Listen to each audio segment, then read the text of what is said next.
지난 시간에 이어서 오늘도 예수님과 바리새인들 사이에 있었던 안식일 논쟁에 대해서 배우도록 하겠습니다. 오늘 우리가 배우고자 하는 것은 두 가지가 되겠습니다. 첫 번째는 예수님은 새로운 안식일을 우리에게 주셨다. 혹은 예수님이 새로운 안식일을 창조해 주셨다. 이것을 배우겠고요.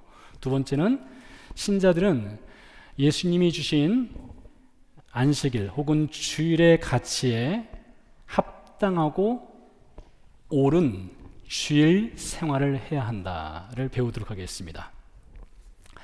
먼저 예수님이 새롭게 주신 안식일을 살펴보도록 하겠는데요. 본문 6절에 보니까 바리새인들이 나가서 곧 헤롯 왕과 함께 어떻게 하여 예수를 죽일까 의논하니라 라는 말씀이 있습니다. 바리새인들과 헤롯 왕이 예수님을 죽이려는 모의를 꾸미게 되는데 왜 그들은 예수님을 죽이려 한 것일까요?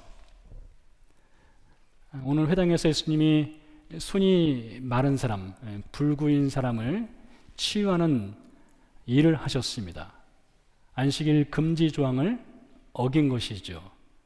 그래서 예수님을 그들이 죽이려는 모의를 꾸민 것일까요? 그렇지는 않습니다. 예수님 시대 당시에 사람들이 안식일법을 어겼다고 해서 그들을 사형시키는 그런 법은 없었습니다. 우리가 지난 시간에 살펴본 대로 예수님의 제자들이 안식일에 밀 이삭을 잘라 먹었다고 해서 그들을 죽이지는 않았거든요. 다만 사회적인 비난과 심한 책망을 듣게 될 뿐이었습니다. 따라서 예수님을 바리새인들이 죽이겠다는 이 결정, 모의를 한 것은 다른 이유가 있을 것입니다. 그 다른 이유가 지난 시간에 살펴봤던 마가복음 2장에 기록되어 있는데요. 마가복음 2장 28절입니다. 이러므로 인자는 안식일에도 주인이니라. 예수님이 안식일의 주인이시다라고 말씀하셨는데 이것은 매우 심각한 발언입니다. 왜 그런가 하면 하나님이 세상을 6일 동안 창조하셨죠. 그리고 7일째 되는 날, 7째 날에 안식일을 창조하셨다고 했습니다. 하나님은 당신이 창조한 모든 피조물의 주인이 되십니다. 따라서 안식일도 하나님이 주인이십니다. 그런데 오늘 예수님께서 내가 안식일의 주인이다 이렇게 말씀하셨어요. 그것은 곧 내가 하나님이다 라는 선포를 한 것입니다. 그러니 바리새인들이 경악할 말을 한 것이죠. 깜짝 놀란 말이죠. 바리새인들이 볼 때 예수님은 사람이었습니다. 완전한 사람인데 어찌 사람이 하나님처럼 행세할 수 있느냐. 신성을 모독한 죄를 걸 만한 말씀이죠. 그런 이유로 인해서 바리새인들이 헤롯 왕과 모의를 해서 예수님을 죽이려 한 것입니다. 한편 예수님이 이 안식일에 이 손이 마른 사람을 굳이 안식일에 치료할 필요는 없었습니다. 당시 안식일 법에 의하면 사람이 생명이 아주 위급한 경우에는 그 사람을 치유할 수 있도록 허락을 해 주었습니다. 그런데 한쪽 손이 불구가 된 상태는 꼭 안식일이 아니라도 그 다음날 혹은 다른 날 치유해도 되는 것 아니겠습니까? 그런데 예수님은 굳이 안식일에 해서는 안 된다는 조항을 어겨가면서까지 바리새인들의 비난을 살 만한 이 안식일 치유를 행하신 것이죠. 예수님이 이렇게 안식일을 어기면서 이 치유의 일을 하신 데는 분명히 이유가 있을 것입니다. 이제 그 이유를 여러분들에게 말씀을 드릴 텐데 바리새인들에 관한 문제를 좀 말씀드리려고 합니다. 근데 이 문제는 그들만의 문제가 아니라 어쩌면 우리들도 동일한 문제를 가질 수 있겠죠. 그래서 우리가 거울을 보듯이 이 바리새인들이 어떤 문제가 있었는지를 좀 살펴보는 것이 좋겠습니다. 예수님 시대 당시에 바리새인들은 전국에 6천 명 정도가 있었습니다. 그렇게 많은 숫자가 아닙니다. 그것은 이 바리새인들의 그 파에 속한다는 것이 대단히 어렵다는 것을 보여주는 것입니다. 겨우 6천 명이었어요. 근데 바리새인들은 유대 사회에서 종교적 영향력이 매우 막강했습니다. 그들은 안식일을 지키기 위한 금지 조항들을 세세하게 만들었고 백성들에게 가르쳤습니다. 백성들은 바리새인들을 존경했고 그들의 가르침을 따랐습니다. 지난 시간에도 안식일에 금했던 몇 가지를 소개해 드렸는데 오늘도 몇 가지를 더 소개해 드리려고 합니다. 그 당시에 이런 안식일법이 있었습니다. 안식일 전에 불을 켜놓아야 되는데 안식일에 들어간 후에 촛불이 꺼졌어요. 밤이 되었습니다. 어두컴컴하지 않습니까? 어떻게 될까요? 초를 다시 켜야 될까요? 말아야 될까요? 초를 다시 켜게 되면 그 자체가 또 일이 됩니다. 초를 켤 수가 없는 거예요. 안식일 내내 깜깜한 밤을 보내야 하는 것입니다. 안식일에 목욕을 할 수 있을까요? 안식일에 목욕을 하게 되면 물이 바닥을 쓸고 지나갑니다. 그럼 바닥에 먼지 같은 것이 쓸려 나가지 않겠어요? 그것도 일이 된다는 거예요. 목욕을 할 수가 없었습니다. 안식일에는 거울을 볼 수가 없었습니다. 그 당시 거울이 그렇게 좋은 거울도 아니었겠지만 볼 수가 없었어요. 왜 그런가 하면 거울을 보게 되면 또 거울을 보면서 흰머리가 있거나 그럴 때 자기도 모르게 흰머리 뽑을 수 있지 않습니까? 그러면 그게 일이 돼요. 네, 참. 안식일에는 의자도 옮길 수 없었습니다. 의자 옮기다가 땅바닥을 긁어서 자국을 남기면 그게 또 일이 된다고 생각을 했어요. 이것뿐이 아닙니다. 제가 지난 시간에 39개의 조항이 있다고 했는데 그 39개의 그 안에 들어가면 세세한 조항들이 훨씬 많이 있어요. 이렇게 세세하게 안식일 금지 조항을 하나하나 다 지켜가면서 안식일을 지킨다는 것은 대단히 어려운 것입니다. 안식일은 쉼의 날이라고 했고 복의 날이라고 했고 하나님이 주신 거룩한 식사 자리에 초대받는 행복한 날이에요. 즐거운 날입니다. 그런데 이렇게 안식일 금지 조항들이 이 복된 날, 쉼의 날을 오히려 부담되고 짐이 되는 날로 만들어 버렸던 거예요. 하늘에 계신 예수님이 세상에 오셔서 그 안식일을 창조하신 분이 보니까 세상에 살고 있는 사람들이 복되고 거룩하고 쉼의 날을 부담되고 짐이 되는 날로 살아가고 있는 것을 예수님이 눈으로 확인하고 계신 거예요. 몽테스키의 작품 법의 정신이라는 책에 보면 이런 글귀가 있습니다. 권력을 가진 모든 자는 그 권력을 남용하려 한다. 그는 그 권력의 한계에 이르기까지 이를 행사하려 한다. 이게 권력의 속성이라는 것입니다. 권력의 속성.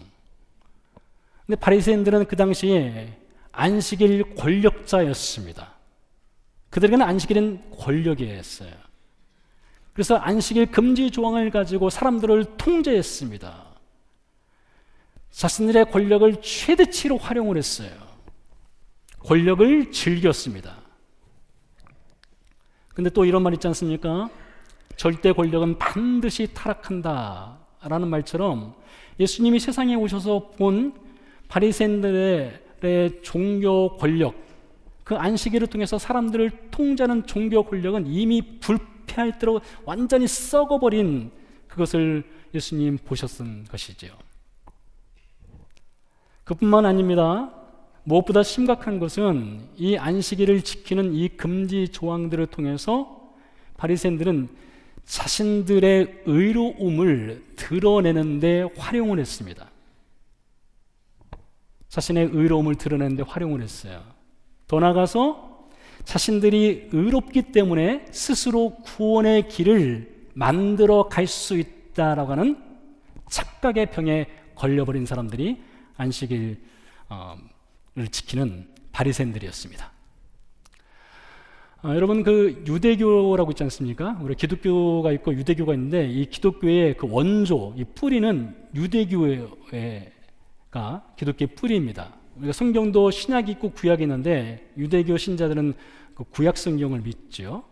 이스라엘에 살고 있는 사람들 대다수는 유대교 신자입니다. 우리가 유대교 하면은 행위를 매우 강조하는 종교로 혹 알 수도 있어요. 근데 실상 유대교는 행위를 그렇게 많이 강조하는 종교가 아니었습니다. 지금은 많이 강조하죠. 원래 유대교는 행위보다는 그레이스, 하나님의 은혜를 매우 강조하는 종교가 유대교였어요. 그래서 우리가 구약 성경에 보면 하나님의 은혜에 대한 글들이 매우 많이 등장합니다. 근데 바리새인들은 이 하나님의 은혜를, 이 값없이 주시는 은혜를 자신의 의로움과 노력과 수고와 열심과 헌신과 스스로 구원을 개척해 나갈 수 있는 것으로 변질시켜 버렸습니다. 이게 바리새인들의 그 당시 모습이었어요. 책을 한 권만 읽는 사람은 정말 무서운 사람이다, 이런 말이 있습니다.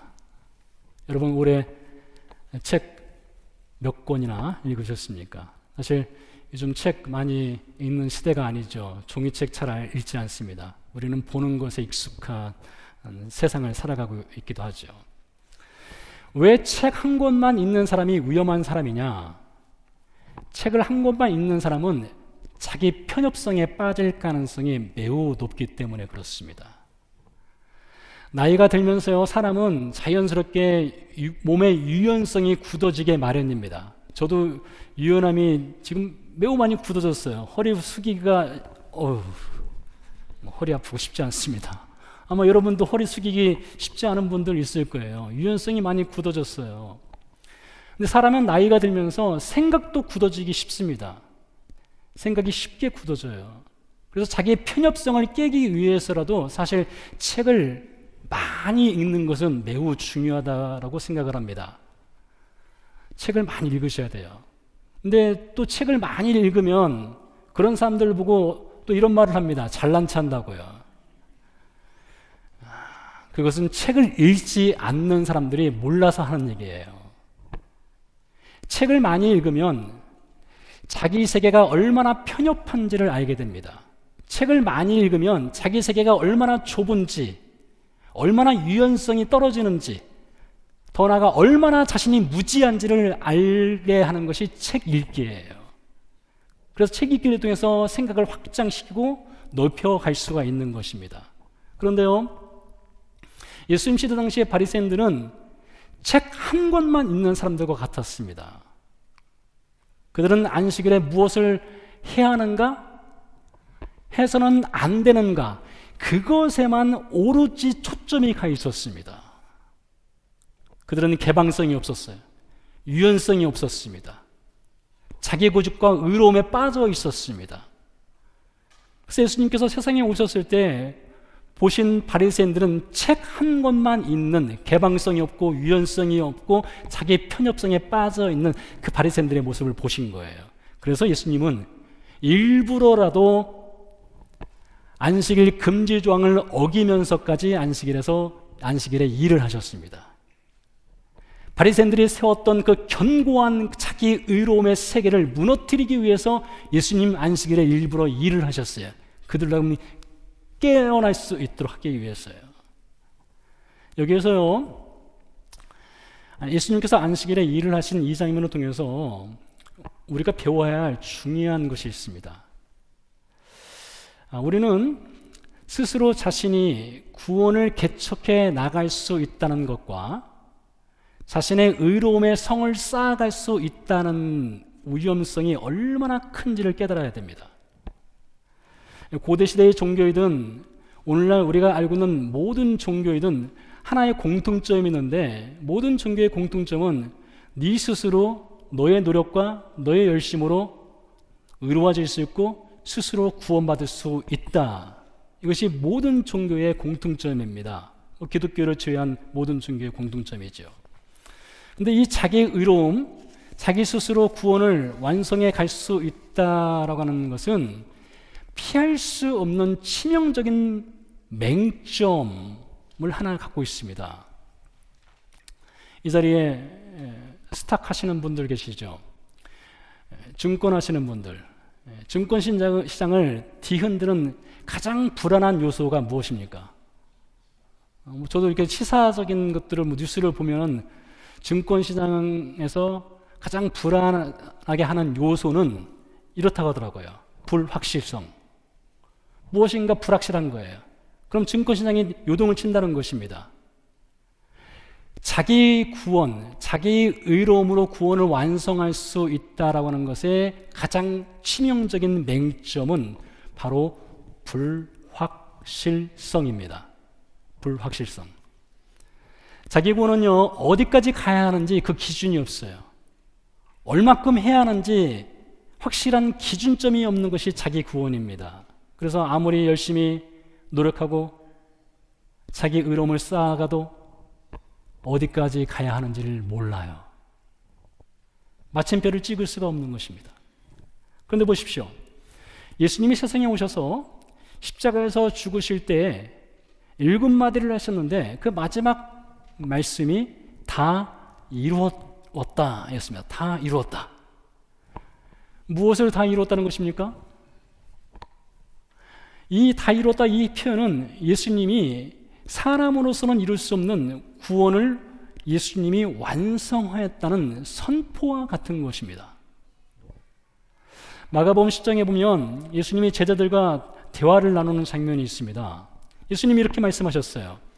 하나님 나라에 들어가는 것이 얼마나 어려운지 낙타가 바늘귀로 나아가는 것이 부자가 하나님 나라로 들어가는 것보다 더 쉽다. 그러다 제자들이 깜짝 놀라죠.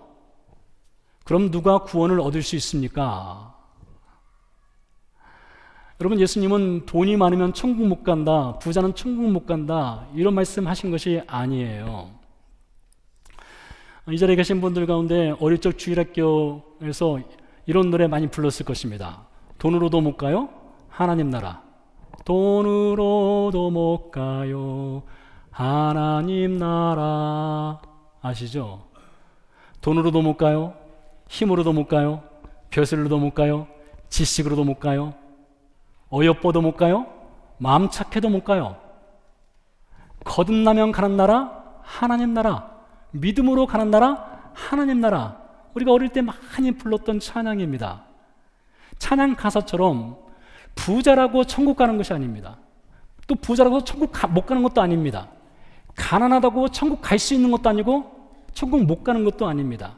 돈이 많고 적음이 천국을 결정하지 않아요. 그와 같이 자기 의로움이 사람의 구원을 결정할 수가 없는 것입니다. 그래서 예수님께서 제자들에게 이어서 이렇게 말씀하십니다.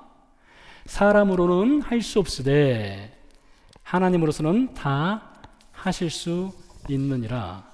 매우 중요한 말씀입니다. 사람이 아무리 안식일을 열심히 지킨다고 해서 그 안식일 지킴 혹은 주일 지킴이 사람을 구원할 수 있는 것은 아닙니다. 스스로 구원을 개척해 나갈 수도 없습니다. 자기 의로움과 자기 구원의 끝은 천국이 절대로 될 수가 없습니다. 천국, 하나님의 나라는 오직 예수님만이 열어줄 수 있는 길과 문이 되십니다.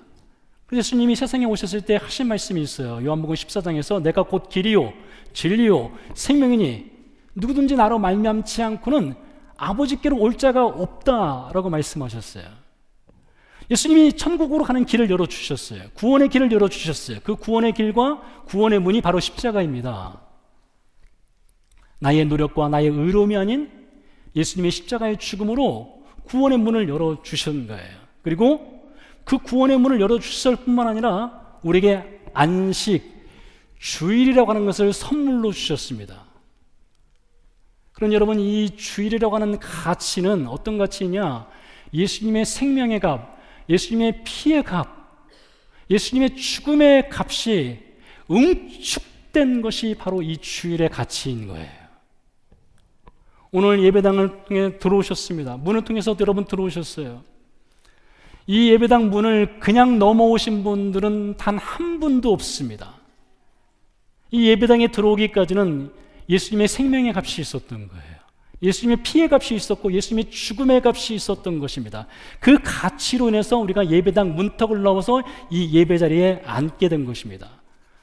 그렇기 때문에 우리 신자들은 이 주일에 대한 가치를, 그 가치에 합당한 옳은 대가 지불이 필요합니다.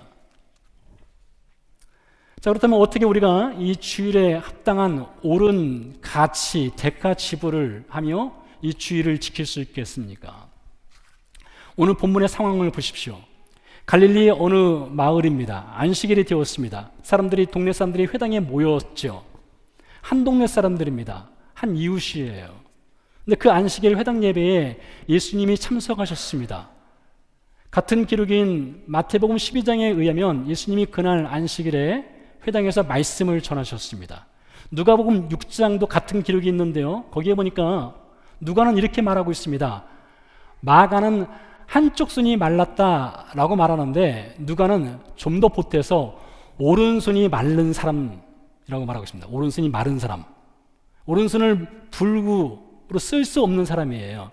그런데 왜 하필이면 오른손이라는 표현을 굳이 집어넣었느냐? 여러분, 이 오른손이라고 하는 것은 그 사람의 밥벌이에요. 그 사람의 생계가 달린 것입니다. 오른손을 쓸 수 없으면 생계를 꾸려나갈 수가 없는 거예요. 어쩌면 그 사람은 실업자였을 수 있겠죠. 고통받는 사람입니다. 근데 그 고통받는 사람이 오늘 안식일 예배에 다른 동네 사람들과 함께 같이 모여서 예배를 드리고 있었던 거예요. 예수님 말씀을 마치셨습니다. 그리고 한쪽 손 마른 사람, 오른손이 마른 사람을 예수님이 주목해 보고 계셨어요. 이 장면을 마가복음 3장 2절은 이렇게 증언합니다. 자, 사람들이 어떻게 보는가를 보세요. 사람들이 예수를 고발하려 하여 안식일에 그 사람을 고치시는가 주시하고 있거늘 주목해서 보고 있었대요. 예수님이 이 사람을 고치는가. 오른손을 쓰지 못하는 이 사람은 그 안식일 예배에 찾아오신 예수님, 그 예수님에게 큰 기대를 걸었을 것입니다. 왜요? 지난번 다른 안식일 예배 때 예수님이 회당에서 귀신 들린 사람을 치유한 사건을 들었거든요. 마침 예수님이 오셨어요. 어쩌면 평생 불구로 살아야 되는 그 사람이 오늘 예수님을 만나고 치유를 받을 수 있는 절호의 기회가 주어진 거예요. 그런데 그의 이웃, 그의 친구들, 그의 동료들, 같은 마을 사람들은 어떤 생각을 하고 있었느냐? 오른손에 장애가 있는 이 사람을 미끼로 삼아서 예수님을 고발할 생각, 비난과 책망할 생각에 사로잡혀 있었습니다. 마가복음 3장 3절 4절에서 예수님이 이렇게 하십니다. 예수께서 손 마른 사람에게 이르시되 한가운데에 일어서라 하시고 그들에게 이르시되 안식일에 선을 행하는 것과 악을 행하는 것, 생명을 구하는 것과 죽이는 것 어느 것이 옳으냐 하시니 그들이 잠잠하거늘. 안식일에 선을 행하는 것과 악을 행하는 것, 생명을 구하는 것과 죽이는 것 어느 것이 옳으냐라고 예수님이 질문을 하셨습니다. 자, 예수님의 질문을 잘 보세요. 예수님의 질문은 안식일에 일을 해도 되느냐, 해서는 안 되느냐의 질문이 아닙니다. 예수님의 질문은 무엇이 옳은 것이냐의 질문이었습니다. 그렇다는 것은 예수님이 안식일에 혹은 주일에 일을 해도 된다는 것을 기본값으로 깔고 무엇이 옳은 것이냐, 이것을 질문하신 거예요. 따라서 안식일 혹은 주일에 일을 할 수 있느냐라고 질문한다면 yes, 왜 안 되겠습니까? 일할 수 있는 거예요. 일할 수 있습니다. 그런데요, 아무 일이나 할 수 있느냐? 그것은 아닙니다. 어떤 일이나 할 수 있느냐? 그것은 아닙니다. 오늘 예수님의 질문을 잘 보세요. 선한 것과 악한 것, 생명을 살리는 것과 죽이는 것 중에 어느 것을 할 수 있느냐? 어느 것이 옳으냐? 이 질문이었어요.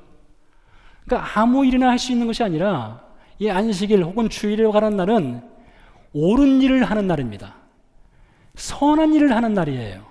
생명을 살리는 일을 하는 것이에요. 이것이 안식일 주일에 우리가 해야 될 일이란 것이죠.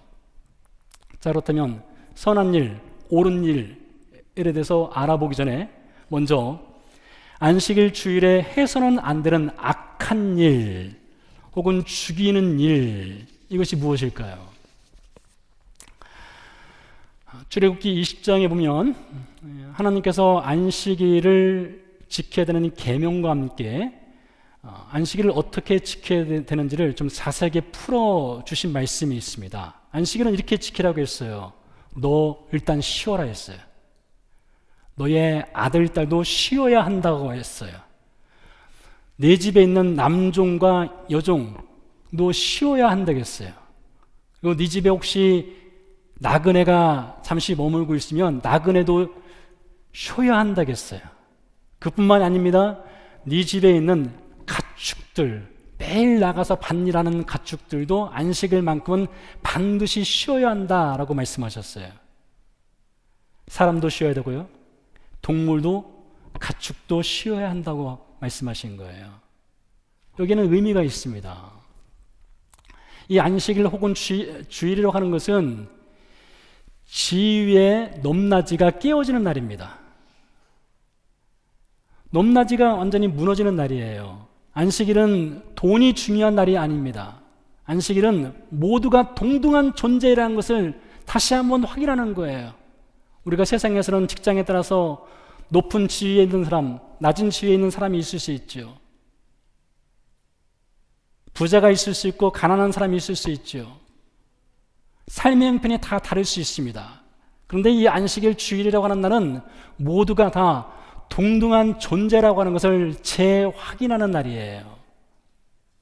그뿐만이 아니죠. 이 안식일 주일이라고 하는 것은 그렇기 때문에, 동등한 존재이기 때문에 사람을 나의 유익과 나의 이익을 위해서 사람을 이용해서는 안 된다는 것을 배우는 날입니다. 자, 그럼 오늘 말씀을 보십시오. 손이 마른 사람, 말씀드린 대로 그는 이웃입니다. 친구예요. 직장 동료입니다. 무엇보다 그는 하나님의 형상으로 지음받은 존귀한 존재예요.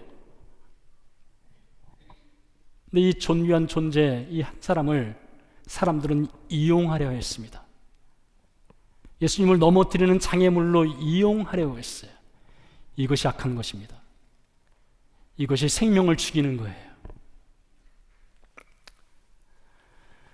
우리 가운데요, 나에게 이익이 되거나 도움이 되거나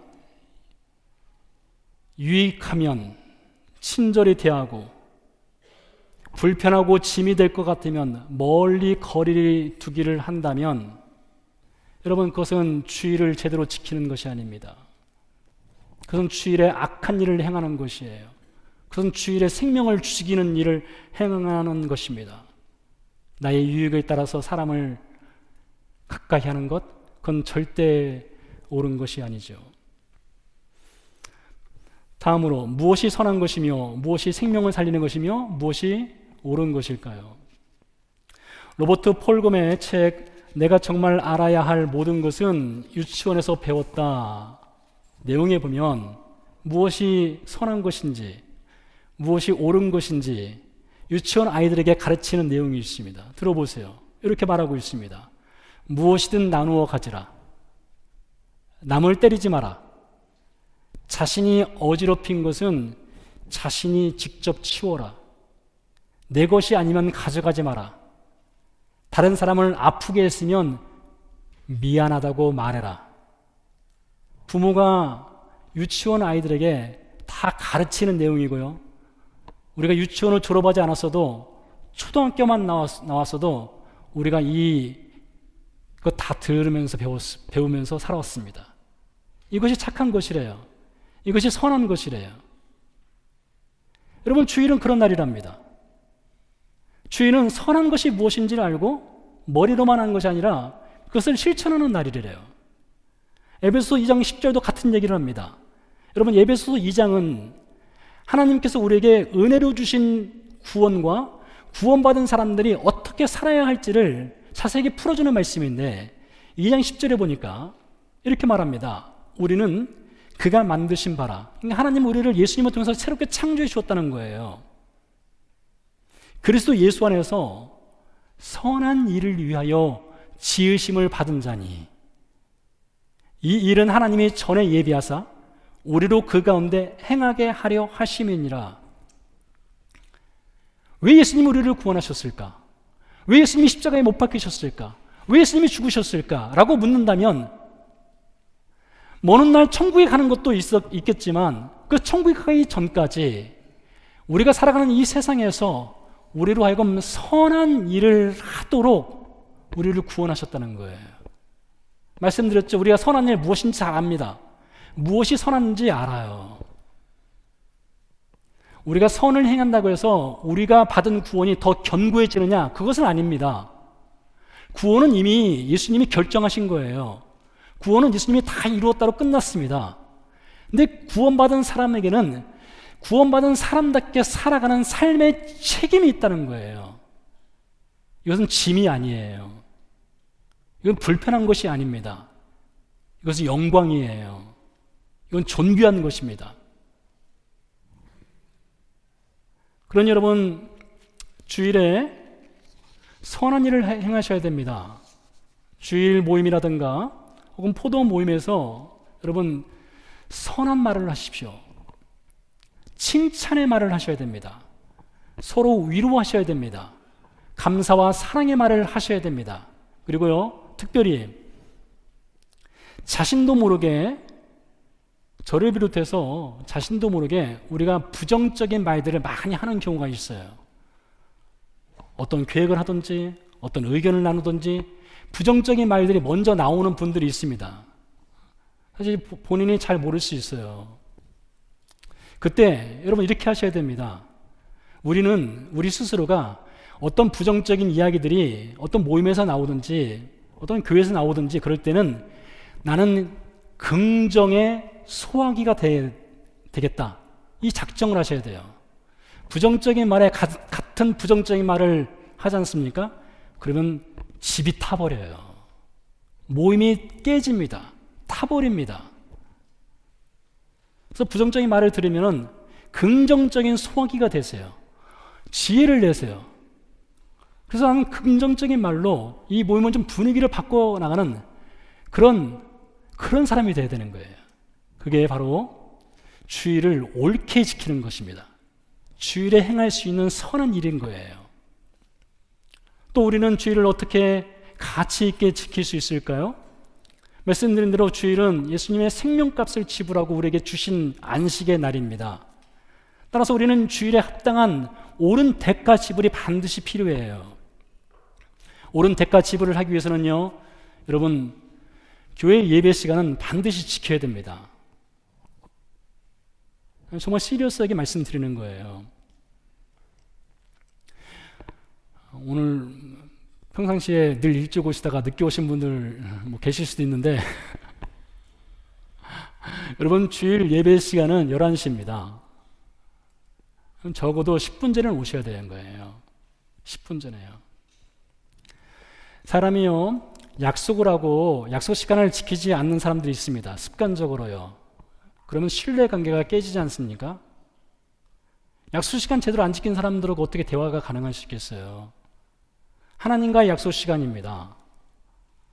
그러니 여러분, 주일 예배는 10분 전에 오셔야 됩니다. 여러분 가운데 상습적으로 지각하시는 분들, 주일 예배를 11시에서 11시 반으로 옮기면 일찍 올까요? 쉽지 않거든요. 11시 반으로 옮기면 11시 40분에 오실 분들이 또 있어요. 그러면 작정을 하셔야 됩니다. 연습을 하셔야 돼요. 10분 일찍 가겠다고 작정을 하셔야 돼요. 그게 예배에 대한 옳은 태도입니다. 예배에 대한 옳은 가치, 대가, 지불인 거예요. 또 우리는 어떻게 주일을 옳게 지킬 수 있을까요? 5절 말씀에 보니까 예수님이 탄식하셨습니다. 회당의 사람들을 한 사람 한 사람 쳐다보면서 그들의 완고함으로 인해서 예수님이 분노하셨다고 되어 있어요. 한 사람 한 사람 다 쳐다봤대요. 예수님이 분노하셨답니다. 왜요? 그들의 완악함으로 인해서요. 근데 여러분, 이 바리새인들의 완고함이 그들만의 문제는 아니죠. 사실 우리 모두에게는 다 고집이 있습니다. 완고함이 있고 완악함이 정도의 차이는 있으나 다 있어요. 때문에 우리는 주의를 옳게 드리기 위해서는 우리의 완악함과 완고함과 고집을 깨기 위한 간절한 기도가 필요합니다. 시편 51편 10절에서 다윗이 이렇게 기도합니다. 하나님이여, 내 속에 정한 마음을 창조하시고 내 안에 정직한 영을 새롭게 하소서. 내 안에 pure heart, 깨끗한 마음을 창조해 달라고 했어요. 내 스스로는 정한 마음을 창조할 수 없습니다. 내 안에 정직한 영을 새롭게 해주세요 라고 기도하는 것을 보세요. 주님, 저의 완고함, 완악함, 고집을 꺾을 수 있도록 도와주세요. 여러분, 그 기도가 나와야 되는 거예요. 말씀에 저항하지 않고 말씀에 거부하는 자신에게 저항하십시오. 그리고요, 여전히 주일을 옳게 드리는데, 주일에 합당한 가치, 대가를 지불하는데 우리 모두는 익숙하지 않을 수 있습니다. 우리는 종종 넘어집니다. 종종 옛생활로 돌아갈 때가 있어요. 10분 일찍 나오라고 했으나 다음 주 되면 여전히 10분 늦게 나오시는 분들 계실 겁니다. 그렇기 때문에 우리에겐 용기가 필요합니다. 세상에서 가장 용기 있는 말이 무엇이냐? 도와주세요 입니다. 도와주세요.